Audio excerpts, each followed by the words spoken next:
नमस्कार, जय हिंद। बहुत बहुत स्वागत है मध्य प्रदेश के मेरे सभी साथियों का, अतिथि शिक्षक भाइयों का राम सर यूट्यूब चैनल में। मैं राम सर आप सभी साथियों का बहुत बहुत स्वागत करता हूं। उम्मीद है कि आप सभी स्वस्थ होंगे और ये जो दीपावली का त्यौहार है आप सभी ने अच्छे से इसे एंजॉय भी किया होगा। लेकिन एक बहुत बहु प्रशिक्षित कह सकते हैं कि आप लोगों की अपेक्षाएं हैं, कुछ लोगों की कह सकते हैं लगाव पीड़ा जो होती है हो जाता है काफ़ी साथियों का। तो वैसे ही अतिथि शिक्षक की आस में अभी भी काफ़ी साथियों का इंतज़ार चल रहा है और ये इंतज़ार शायद काफ़ी समय से अभी भी बरकरार है, क्योंकि चूंकि नवंबर हो चुका है, दिसंबर आने को है, पर लगातार अभी भी 10-12 हज़ार 15 हज़ार पोस्टें खाली हैं प्रदेश के जीएफएस पोर्टल के माध्यम से, जिनको अलग अलग तरीके से अब भरा जाना है। पिछले लास्ट वीडियो में मैंने हालांकि आपको इसके संबंध में सूचनाएं दी थी। फिर से पोर्टल ने एक बार अपने आप को अपडेट किया है और आप देख सकेंगे यहाँ पर कि ये सूचना जो है वो आज ही प्रसारित की है डीपीआई ने। और अब ये कह सकते हैं, ये देख लीजिए पहले सूचना को। आवेदकों हेतु आवश्यक सूचना है। आवेदकों को सूचित किया जाता है कि अतिथि शिक्षक के रूप में कार्य करने हेतु शाला विकल्प चयन की कार्यवाही प्रति सप्ताह की जाएगी। सप्ताह कैसे होंगे यहाँ समझिए। सप्ताहों में समझाया गया है कि जीएफएस पोर्टल पर, मतलब जो पोर्टल आपको मैं दिखा रहा हूँ, इस पोर्टल पर रिक्तियों की संख्या प्रदर्शित होगी बुधवार को। ठीक है, बुधवार को आपको ये पता चलेगा, जैसे इसी बुधवार से प्रक्रिया शुरू होनी है। तो यहाँ पर ये बुधवार को आपको बताएंगे कि किस जगह पर कितनी पोस्टें खाली है। जैसे आपके आसपास में कोई स्कूल अगर है तो वहां पर पोस्ट खाली है, अन्यथा नहीं है, इसकी जानकारी आपको बुधवार को प्राप्त हो जाएगी। जैसे ही बुधवार को प्राप्त होगी, उसके बाद कहा है कि आप अगर विकल्पों का चयन करना चाहते हैं तो दूसरे दिन गुरुवार से लेकर शनिवार तक आप जो खाली पद आपको दिखाए गए हैं उसके लिए आप फिर से ऑनलाइन आवेदन कर सकते हैं। अब ये आप घर पर करें या फिर आप हो सकता है साइबर कैफे जाकर के 50 रुपये 100 रुपये जो भी चार्ज होगा उसके लिए आप आवेदन करेंगे। अभ्यर्थियों के द्वारा शाला विकल्प चयन और मेरिट के आधार पर शाला में उपस्थिति हेतु सूचना। रविवार को आपको ये पता चल जाएगा कि आपका नाम जो है इस चॉइस फिलिंग के विद्यालयों में किस विद्यालय में नाम आपका स्कोर कार्ड के नंबरों के आधार पर आपको स्कूल अलॉट हुआ है। फिर वहां पर आपको उपस्थिति देना है सोमवार से मंगलवार के बीच में। ये प्रक्रिया पूरी तरीके से साप्ताहिक होगी और साप्ताहिक प्रक्रिया ये कब तक चलती रहेगी, जब तक कि अगला आदेश डीपीआई की तरफ से नहीं आ जाता। मतलब अब ये कह सकते हैं कि जो 5-6 महीने का सत्र बचा है, कहीं ना कहीं यहाँ पर एक गैर जिम्मेदारिता फील होती है। प्रदेश की सरकार जो है या प्रदेश के विभाग जो है जिम्मेदारी का एहसास नहीं करा रहे हैं कि इस तरीके से सत्र आज का जून से शुरू होता है। जून, जुलाई, अगस्त, सितंबर और अक्टूबर, नवंबर, 6 महीने के बाद भी आप अतिथि शिक्षकों को रख रहे हैं। इसका क्या मतलब रहा? प्रदेश की शिक्षा को लेकर आपकी क्या रिस्पॉन्सिबिलिटी है?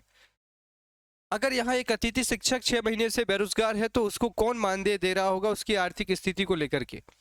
और अगर वो अभी भी आपकी इस पोर्टल प्रणाली पर रुका रहेगा तो आने वाले समय में अगर उसका अभी भी नहीं हुआ इस पोर्टल पर, हो सकता है कि आपके आधार पर वो पोस्ट रिक्त ना हो, फिर भी उसका नाम ना आए। तो देखो, जो शिक्षित हैं साथी वो आवेदन करें। बाकी मैं आपसे कहूँगा कि अब आप अपने भविष्य के लिए 6-7 महीने का जो स्थायित्व है उसके लिए करें। जिनको आवेदन करना है वो करते रहेंगे।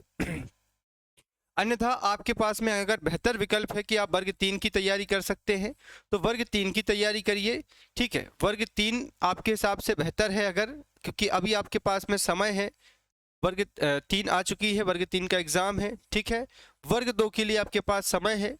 अगर आपके इन दोनों की पात्रता पास हैं या इसकी पात्रता आप पास करना चाहते हैं और इसकी चयन परीक्षा की आप तैयारी कर रहे हैं तो अब आप आवेदन की प्रक्रिया में हिस्सेदारी ना रखें, क्योंकि अगर आपका हो भी जाता है तो 5-6 महीने के बाद आपको फिर से अतिथि के लिए आवेदन करना शुरू करना पड़ेगा और इसके लिए फिर आपको साप्ताहिक तौर पे हर चीज़ को अपडेट में रखना पड़ेगा।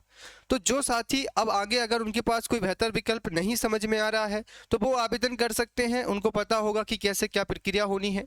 लेकिन बाकी साथी अगर कोई बेहतर विकल्प आप चुन सकते हैं तो अब इसमें समय देने से कोई मतलब है नहीं है। आप अपने बेहतर विकल्प की तरफ जाइए। अगर आप किसी प्राइवेट स्कूल में अभी अपॉइंट किए जा रहे हैं तो उसको देख लीजिए। अगर आप किसी और शहर में जाकर के काम देख सकते हैं या कोई बेहतर कार्य आपको मिल रहा है तो उसको चुन सकते हैं। अगले सत्र में अगर पोस्ट खाली रह जाती हैं तो 2025 और 26 के सत्र में आप आवेदन फिर से करेंगे, वो भी जून जुलाई से, क्योंकि ये प्रक्रिया ऑलरेडी इतनी लेट हो चुकी है कि आपका कार्यकाल मात्र 5-6 महीने का ही बचा है। देख लीजिए, 5 महीने भी नहीं, 4 से 5 माह का आपका काम है। मार्च से लेकर अप्रैल लास्ट तक आपको मानदेय दिया जाता है। अप्रैल के आखिरी सप्ताह, मतलब अप्रैल जो आखिरी होता है उसका अतिथि शिक्षकों को इस सत्र में मानदेय आया था, तो शायद आपको भी आएगा। तो ये जो है 4-5 महीने का कार्य दिवस बचा हुआ है। अगर अभी भी आप ये चाहते हैं कि अगर नाम आ जाए तो प्रयास करते रहिए, लेकिन जो दूसरा आपका काम चल रहा है उसको इसे ना रोकने दें, जैसे वर्ग 3 की तैयारी और वर्ग 2 की तैयारी, क्योंकि ये प्रक्रिया आप चूंकि साप्ताहिक हो गई है तो इसमें आपको कोई भी अलग तरीके से चीज़ों को नहीं देखना पड़ेगा। इसमें आपको सारी चीज़ें क्लियर हो चुकी है। जैसे आसान सी बात है, शुक्रवार को आपको पता चल जाएगा, आप पोर्टल पर चेक करेंगे कि भाई हमारे आसपास में कहाँ पर पोस्टें खाली हैं। फिर इसके बाद गुरुवार से शुक्रवार आप आवेदन करोगे, 2 दिन आपको आवेदन करना है, गुरुवार को और शुक्रवार को। ठीक है, इन 2 दिनों के अंदर जो भी आपको जगह खाली दिखेंगी आप आवेदन कर देंगे। इसके बाद रविवार को आपको पता चलेगा कि आपका नाम किस विद्यालय में लिस्ट में आया हुआ है, रविवार को आप चेक कर पाएंगे। और सोमवार को उस विद्यालय में जाकर के सोमवार और मंगलवार को आप क्या करोगे, अपनी अटेंडेंस दिलवाओगे। तो ये प्रक्रिया जो है ये अब साप्ताहिक चलती रहेगी, शायद 1-1.5 महीने और चलेगी, क्योंकि एक एक पोस्ट को भरना है इनको और अगले सत्र के लिए फिर से तैयार करना है पूर्व का पैनल। तो अगर आप प्रयास करते हैं तो ऑनलाइन प्रयास है ये घर बैठे कर सकते हैं, तो ये करते रहिए। बाकी मेरा यही कहना है कि अब आगे भविष्य के हिसाब से आप नई चीज़ों को उल्लेखित करिए। बाकी इसके संबंध में अगर और भी कोई DPI अपडेट करता है तो मैं आपको ज़रूर बताऊंगा। फिलहाल इस वीडियो में यही जानकारी आपके पास प्रस्तुत करना था। बहुत बहुत धन्यवाद वीडियो को देखने के लिए।